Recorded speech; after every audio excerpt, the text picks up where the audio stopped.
ഒത്തുതീർപ്പിനായി തന്നെ വിളിച്ചുവെന്ന് ജോൺ മുണ്ടക്കയം 24-നോട് പറഞ്ഞു.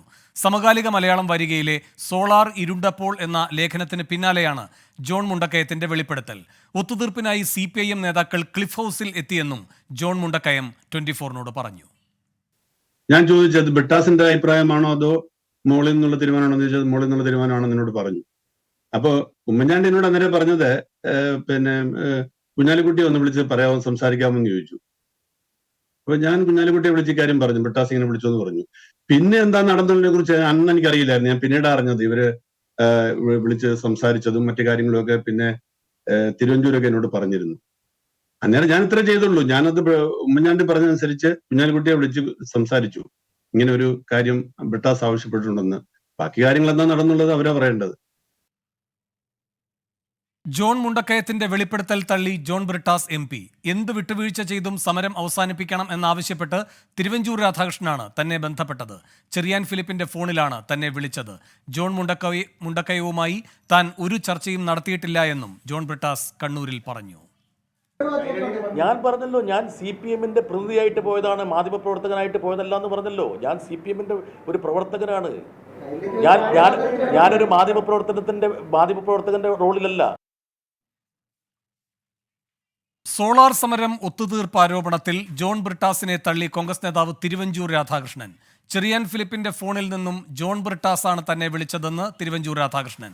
ചർച്ചയിലെ കാര്യങ്ങൾ പറയുന്നില്ല. സമരം അവസാനിപ്പിക്കാൻ നടപടിയെടുക്കേണ്ടത് തന്റെ ഉത്തരവാദിത്തമായിരുന്നെന്നും നേതാക്കളെ തേജോവധം ചെയ്യാൻ താൻ ഇല്ലെന്നും തിരുവഞ്ചൂർ രാധാകൃഷ്ണൻ പറഞ്ഞു. എന്നോട് സംസാരിച്ചോ ഇല്ലയോ എന്നുള്ളതാണ്. സ്വാഭാവികമായിട്ടൊരു സമരം തീർക്കുന്നതിന് വേണ്ടി അവരുടെ ഭാഗത്തുനിന്ന് ആഗ്രഹം ഉണ്ടായതായി ഒരു തോന്നൽ ഞങ്ങൾക്കും ഉണ്ടായിട്ടുണ്ട്. ഞങ്ങളും അതിനകത്ത് പോസിറ്റീവായിട്ടുള്ള സിഗ്നൽ കൊടുത്തിട്ടുണ്ട്. അതെല്ലാം നല്ല ഭംഗിയായി തീർത്തു എന്നുള്ളതാണ്, റിസൾട്ടാണ് ഇതിനകത്ത് ഏറ്റവും പ്രധാനപ്പെട്ട കാര്യം. ചെറിയാൻ ഫിലിപ്പിൻ്റെ മൊബൈലിൽ നിന്നാണ് എന്നെ ബ്രിട്ടാസ് വിളിക്കുന്നത്, ഞങ്ങൾ സംസാരിക്കുന്നത്. പിന്നെ ബാക്കിയുള്ള കാര്യങ്ങൾ പരസ്പരമുള്ള വർത്തമാനമൊക്കെ നമ്മളൊരു മാന്യതയുള്ള രാഷ്ട്രീയക്കാർക്ക് പറ്റുന്നില്ല. അതുകൊണ്ട് ഞാനത് ഓപ്പൺ ചെയ്യുന്നതേയില്ല. കൂടുതൽ വിവരങ്ങളുമായി തിരുവനന്തപുരത്ത് നിന്ന് സലിം മാലിക്കും കണ്ണൂരിൽ നിന്ന് സജോ ദേവസ്യയും തൃശ്ശൂരിൽ നിന്ന് സൂരജ് സജിയും ചേരുന്നു. ആദ്യം സജോ ദേവസ്യയിലേക്ക്. സജോ, ജോൺ ബ്രിട്ടാസ് എന്തൊക്കെ കാര്യങ്ങളാണ് വിശദീകരിച്ചത്?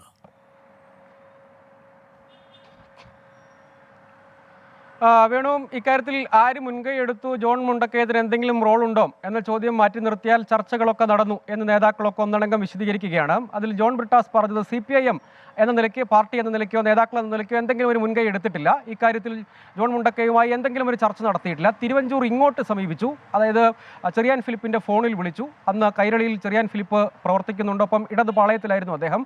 അങ്ങനെ ഇങ്ങോട്ട് വിളിച്ചു, എന്ത് വിട്ടുവീഴ്ചയ്ക്കും തയ്യാറാണ് സമരം അവസാനിപ്പിക്കാൻ എന്നറിയിച്ചു. ആ കാര്യങ്ങൾ CPIM നേതൃത്വത്തെ അറിയിച്ചു. അപ്പോൾ CPIM നേതൃത്വം സമരം തീരാൻ മുന്നോട്ട് ചില നിർദ്ദേശങ്ങൾ വെച്ചു. അതിൽ പ്രധാനമായും ഉണ്ടായിരുന്നത് ഒന്ന്, ജുഡീഷ്യൽ അന്വേഷണത്തിൽ മുഖ്യമന്ത്രിയുടെ ഓഫീസിനെയും പരിഗണനാ വിഷയമായി ഉൾപ്പെടുത്തണം, അത് മുഖ്യമന്ത്രി വാർത്താ സമ്മേളനത്തിൽ പ്രഖ്യാപിക്കണം, ഉമ്മൻചാണ്ടി അത് പ്രഖ്യാപിക്കണം എന്നതായിരുന്നു.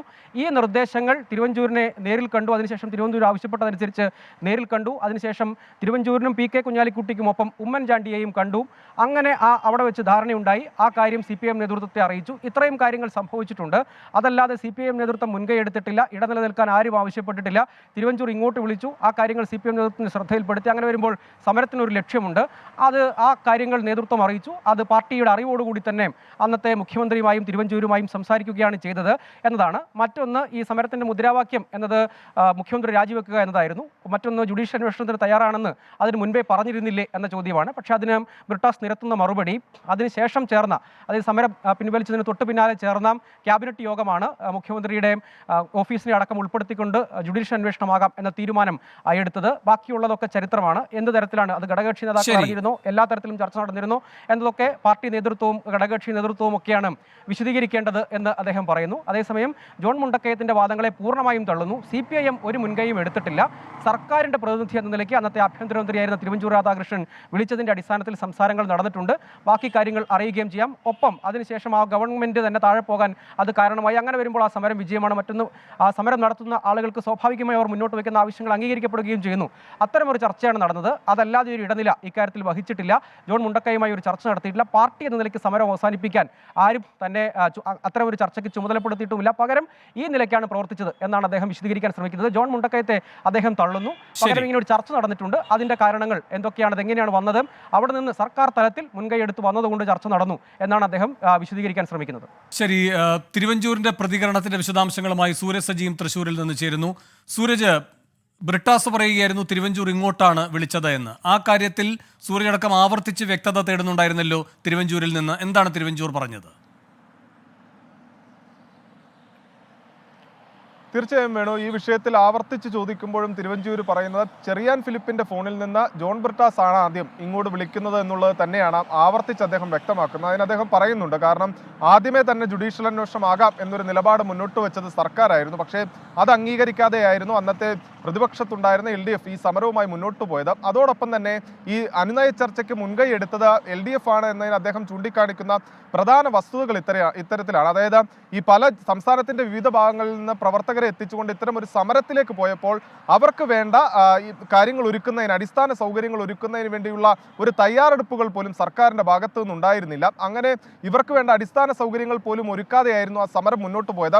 അങ്ങനെ ഒരു പ്രതിസന്ധി ഘട്ടം രൂപപ്പെട്ട വേളയിലാണ് സർക്കാരും ഇതുമായി ബന്ധപ്പെട്ടുകൊണ്ട് ജോൺ ബ്രിട്ടാസ് ചെറിയാൻ ഫിലിപ്പിന്റെ ഫോണിൽ നിന്ന് തന്നെ വിളിക്കുന്നതും ബന്ധപ്പെടുന്നതും ഇത്തരം ഒരു അനുനയ തീരുമാനവുമായി ബന്ധപ്പെട്ടുകൊണ്ട് സംസാരിക്കുന്നതും. അതിനു മുൻപ് തന്നെ ഇവർ ഈ സമരത്തിൽ എന്തൊക്കെയാണ് ഇവരുടെ ഡിമാൻഡ് എന്നത് സംബന്ധിച്ചുള്ള ഒരു ഡിമാൻഡ് നോട്ടീസ് അത് NK പ്രേമചന്ദ്രൻ മുഖാന്തരം അന്നത്തെ സർക്കാരിന് നൽകിയിരുന്നു. അതിൽ പ്രധാനമായും ഒന്നാമത് പറഞ്ഞിരുന്നത് മുഖ്യമന്ത്രിയുടെ രാജി. അങ്ങനെ തുടങ്ങി ഒരു തരത്തിലും സർക്കാരിന് അംഗീകരിക്കാൻ കഴിയാത്ത കാര്യങ്ങളായിരുന്നു ഈ ഡിമാൻഡ് നോട്ടീസിന്റെ തുടക്കത്തിൽ തന്നെ ഉണ്ടായിരുന്നത്. അതുകൊണ്ട് തന്നെ സർക്കാർ മുൻകൈ എടുത്തുകൊണ്ട് ഒരു സമരം അവസാനിപ്പിക്കുക എന്നൊരു നടപടിയിലേക്കല്ല പോയത്. പകരം ആഗ്രഹം ഉണ്ടായിരുന്നു ഈ സമരം അവസാനിപ്പിക്കണമെന്ന്. അങ്ങനെ ആഗ്രഹത്തിൽ തങ്ങൾ നിൽക്കുന്ന സമയത്ത് ഇത്തരത്തിൽ ചെറിയാൻ ഫിലിപ്പിന്റെ ഫോണിൽ നിന്ന് ജോൺ ബ്രിട്ടാസ് ആണ് ഇത്തരത്തിൽ സമീപിക്കുന്നത്. അതേ തുടർന്നാണ് NK പ്രേമചന്ദ്രനായിരുന്നു അന്ന് സർക്കാരിന് ഡിമാൻഡ് നോട്ടീസ് നൽകിയത്. അതുകൊണ്ട് തന്നെ NK പ്രേമചന്ദ്രനും ജോൺ ബ്രിട്ടാസും എല്ലാം ബന്ധപ്പെട്ടുകൊണ്ടാണ് ഇത്തരത്തിൽ ഈ സമരം അവസാനിപ്പിക്കുന്നതിന് വേണ്ടിയുള്ള മുൻനടപടികളുമായി പോയത് എന്നുള്ളതാണ് ഇതുമായി ബന്ധപ്പെട്ടുകൊണ്ട് തിരുവഞ്ചൂർ രാധാകൃഷ്ണൻ വിശദീകരിക്കുന്നത്. വേണു, ശരി, സലിം മലിക്കും തിരുവനന്തപുരത്ത് നിന്ന് വിവരങ്ങളുമായി ചേരുന്നു. സലിം മലിക്ക്, ജോൺ മുണ്ടക്കയത്തിന്റെ മലയാളത്തിലെ ലേഖന പരമ്പരയിലെ വിവാദ ഭാഗം, അതിനുശേഷം ആ കാര്യങ്ങൾ സ്ഥിരീകരിക്കുന്നു ജോൺ മുണ്ടക്കയം. പിന്നീട് പ്രതികരണങ്ങൾ വരികയും ചെയ്യുന്നു. പക്ഷേ ഈ പ്രതികരണങ്ങളിൽ നിന്ന് ഒരു കാര്യം പ്രത്യേകം ശ്രദ്ധിക്കുന്നത്, തിരുവഞ്ചൂർ മാത്രമാണ് മുണ്ടക്കയത്തിൻ്റെ ഈ കാര്യത്തിലുള്ള പങ്കാളിത്തത്തെ അംഗീകരിക്കുന്നത്. ബാക്കി എല്ലാവരും മുണ്ടക്കയം പങ്കാളിയാണോ എന്നറിയില്ല, അല്ലെങ്കിൽ തള്ളിക്കളയുന്നു, മുണ്ടക്കയത്തിൻ്റെ ഭാവനാവിലാസം എന്നൊക്കെയാണ് പറയുന്നത്. എന്തുകൊണ്ടാണ് മുണ്ടക്കയത്തെ മാറ്റി നിർത്തിക്കൊണ്ട് എന്നാൽ ഇത്തരം ചർച്ചകൾ നടക്കുകയുണ്ടായി, അതിലാദ്യം ആര് മുൻകൈയെടുത്തു എന്ന കാര്യത്തിലേക്ക് മാത്രമായി ഇപ്പോൾ ഈ പ്രതികരണങ്ങൾ കേന്ദ്രീകരിക്കപ്പെടുന്നത്? വേണു, ഈ വിഷയത്തിൽ ഏറ്റവും പ്രധാനപ്പെട്ട കാര്യം, ഒരേ സമയം UDF-നെയും LDF-നെയും ജോൺ മുണ്ടക്കയത്തിന്റെ ഈ വെളിപ്പെടുത്തൽ പ്രതിരോധത്തിലാക്കി എന്നുള്ളത് തന്നെയാണ്. കാരണം ഈ രണ്ടുപേരും തമ്മിൽ ഒരു ചർച്ച നടന്നുവെന്നും അതൊരു ഒത്തുതീർപ്പ് ചർച്ചയായിരുന്നു എന്നുള്ളൊരു വാദം, അത് സ്വാഭാവികമായും ഇരു കൂട്ടരിലെയും അണികളെ പറഞ്ഞ് ബോധ്യപ്പെടുത്തുക എന്നുള്ളത് തന്നെ വലിയ പ്രയാസമാണ്. അതുകൊണ്ട് എടുത്തുചാടി ഒരു അഭിപ്രായ പ്രകടനത്തിനില്ല എന്നുള്ളത് തന്നെയാണ് UDF-ന്റെയും LDF-ന്റെയും നേതാക്കളുടെ പ്രധാനപ്പെട്ട തീരുമാനം. അതുകൊണ്ട് വളരെ സൂക്ഷിച്ച്, വളരെ ശ്രദ്ധയോടുകൂടിയാണ് ഈ വിഷയത്തിൽ പ്രതികരണങ്ങൾ നടത്താൻ നേതാക്കന്മാർ തയ്യാറാവുന്നത്. നമ്മൾ ഓരോ നേതാക്കന്മാരെയും, വിവിധ പാർട്ടികളിലെ നേതാക്കന്മാരെയും വിളിക്കുമ്പോൾ പഠിച്ചു പ്രതികരിക്കാം എന്നുള്ളതാണ് പറയുന്നത്. CPM-ന്റെ നേതാക്കളാകട്ടെ ആദ്യം പാർട്ടി സെക്രട്ടറി പ്രതികരിക്കട്ടെ, അതിനുശേഷം പ്രതികരിക്കാം എന്നുള്ളൊരു നിലപാടാണ്. അതങ്ങനെ പാർട്ടിയുടെ ഒരു കൂടിയാലോചനയ്ക്ക് ശേഷം എന്ത് മറുപടി പറയണം എന്നുള്ളതാണ് ഈ വിഷയത്തിൽ ഏറ്റവും പ്രധാനമായും CPM മുന്നോട്ട് വയ്ക്കുന്നത്. അതുപോലെ തന്നെ പ്രതിപക്ഷ നേതാവ് ഉൾപ്പെടെയുള്ളവർ ഇപ്പോൾ ഒരു കുടുംബ പരിപാടിയിൽ പങ്കെടുക്കുകയാണ്, അതിനുശേഷം പ്രതികരണമാവാം എന്നുള്ളൊരു നിലയിലേക്ക് കാര്യങ്ങൾ ചുരുക്കുന്നതും അതുകൊണ്ടാണ്. കാരണം ഈ LDF-ഉം BJP ഇതിനോടകം തന്നെ ആ UDF-ഉം LDF-ഉം ഭയക്കുന്ന ആ ആരോപണവുമായി രംഗത്തെത്തിയിട്ടുണ്ട്. ഇവർ തമ്മിലൊരു അഡ്ജസ്റ്റ്മെന്റ് ആണ് ഈ വിഷയത്തിൽ അടക്കമുള്ള കേരളത്തിൽ മുഴുവൻ വിഷയങ്ങളും നടക്കുന്നത് എന്നൊരു ആരോപണം BJP-യുടെ ഭാഗത്തു നിന്ന് ഉണ്ടാകുന്നുണ്ട്. അതങ്ങനെ ഉണ്ടാകാതിരിക്കാൻ, ആ ആരോപണത്തിനൊരു മൂർച്ച വരാതിരിക്കാൻ വേണ്ടിയാണ് വളരെ കരുതലോടുകൂടിയുള്ള പ്രതികരണം നടത്തുന്നത്. അതേസമയം ഇതിൽ ഏറ്റവും അധികം പ്രതിസന്ധി സൃഷ്ടിക്കുക CPIM-നെ തന്നെയാണ് എന്നുള്ള കാര്യത്തിൽ ഒരു തർക്കവുമില്ല. കാരണം കാസർഗോഡ് മുതൽ പാറശാല വരെയുള്ള CPIM-ന്റെയും ഇടതുമുന്നണിയുടെയും വിവിധ സ്ഥലങ്ങളിലുള്ള പ്രധാനപ്പെട്ട പ്രവർത്തകരെ ഉൾപ്പെടെയുള്ളവർ സർവരെയും സജ്ജരാക്കിക്കൊണ്ട് ഒരു വലിയ സമരം, അത് സമാനതകളില്ലാത്ത ആൾക്കൂട്ടത്തെ സൃഷ്ടിച്ചുകൊണ്ട് തിരുവനന്തപുരം തിരുവനന്തപുരം നഗരം കണ്ട ഏറ്റവും വലിയൊരു സമരം സംഘടിപ്പിച്ചതായിരുന്നു ഇടതുമുന്നണി. പക്ഷേ ആ സമരം ആദ്യ ദിവസം കൊണ്ട് തന്നെ അവസാനിക്കുന്നത് അത് ആ ദിവസങ്ങളിൽ തന്നെ വലിയ എതിർപ്പ് ഇടതുമുന്നണിയെ സംബന്ധിച്ചിടത്തോളം, പ്രവർത്തകരെ സംബന്ധിച്ചിടത്തോളം ഉണ്ടാക്കിയിരുന്നു. ആ അണികളെ വീണ്ടും ഒരിക്കൽ കൂടി ഇക്കാര്യത്തിൽ പറഞ്ഞ് ബോധ്യപ്പെടുത്തുക എന്നുള്ള വലിയൊരു ദൗത്യമാണ് ഇനി ഇടതുമുന്നണിക്ക് മുൻപിലുള്ളത്. വേണു, സലിം മലിക്കും സജോ ദേവസ്യയും സൂര്യസജിയുമാണ് വിശദാംശങ്ങളുമായി ചേർന്നത്.